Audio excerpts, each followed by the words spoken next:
Hello friends, आप सभी लोगों का तहे दिल से स्वागत है अपने यूट्यूब चैनल की कॉन्सेप्ट पर।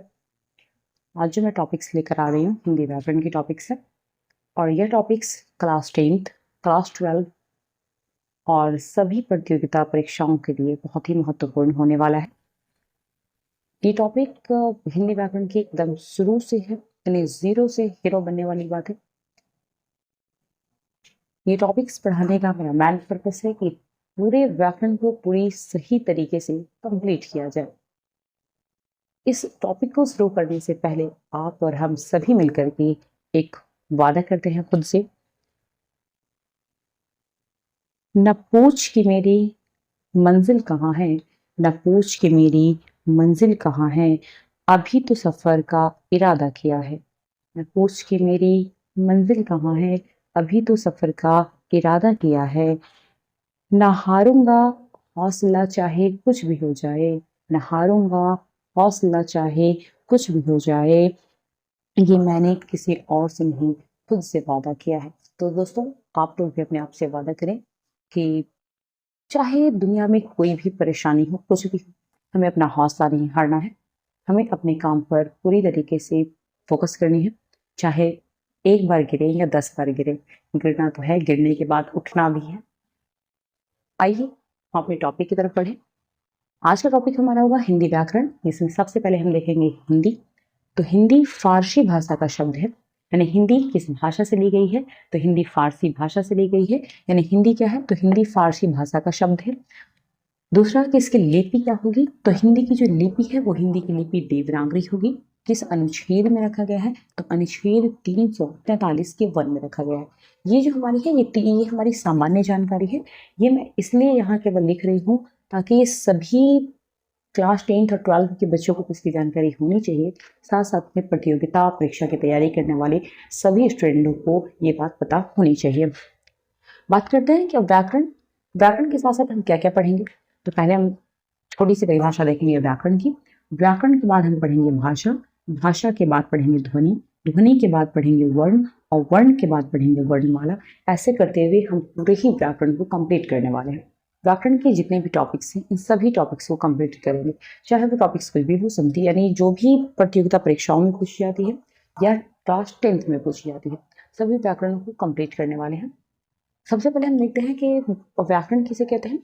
तो व्याकरण यहाँ स्पष्ट लिखा है कि नियमों के क्रमबद्ध समूह को व्याकरण कहा जाता है। नियमों के क्रमबद्ध समूह को हम क्या कहेंगे? तो नियमों के क्रमबद्ध समूह को हम व्याकरण कहेंगे। यानी कोई भी नियम जिस नियम के द्वारा हम किसी भी हिंदी भाषा को लिखना पढ़ना, यानी शुद्ध शुद्ध एकदम स्पष्ट रूप से सही तरीके से लिखना पढ़ना या बोलना सीख सकते हैं, उसे हम हिंदी व्याकरण कहते हैं। दूसरे शब्दों में भी मैंने हिंदी व्याकरण की परिभाषा लिखी है। जैसे यहाँ स्पष्ट लिखा हुआ है कि हिंदी को शुद्ध शुद्ध पढ़ने, बोलने, लिखने और के लिए जिन नियमों का प्रयोग किया जाता है उसे हम हिंदी व्याकरण कहते हैं। व्याकरण की थोड़ी सी परिभाषा देखें, पूरा व्याकरण का डेफिनेशन बाद में पढ़ेंगे। अब देखते हैं हम भाषा।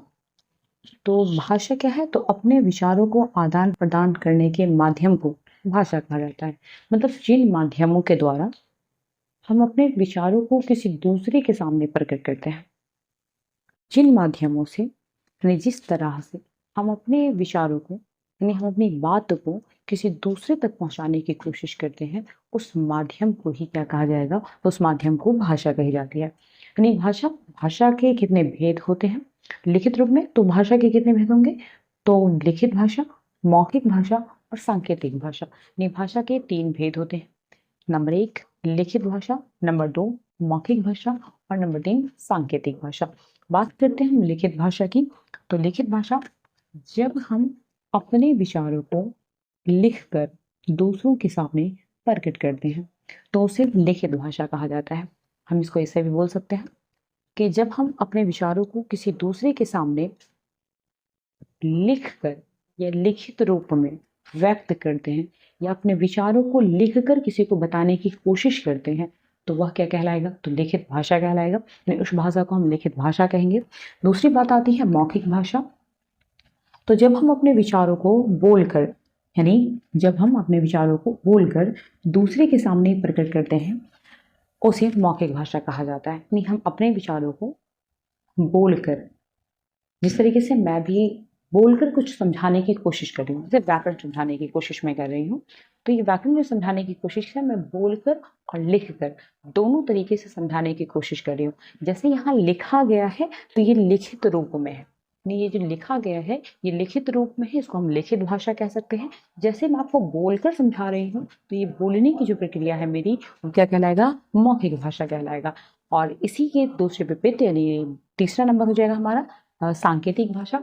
जब अपने विचारों को किसी दूसरे के सामने संकेत के रूप में प्रकट किया जाए, जैसे किसी को हमें बुलाना हो तो सीधे ऐसे करके आवाज देते हैं, तो ये जो संकेत हो गया, ये हाथ दिखाने की बातें हो गई। किसी को अगर हम कह रहे हैं ऐसे, तो वो समझ रहा है कि इसे बुलाया जा रहा है, तो ये एक भाषा है और इस भाषा को हम सांकेतिक भाषा कह रहे हैं।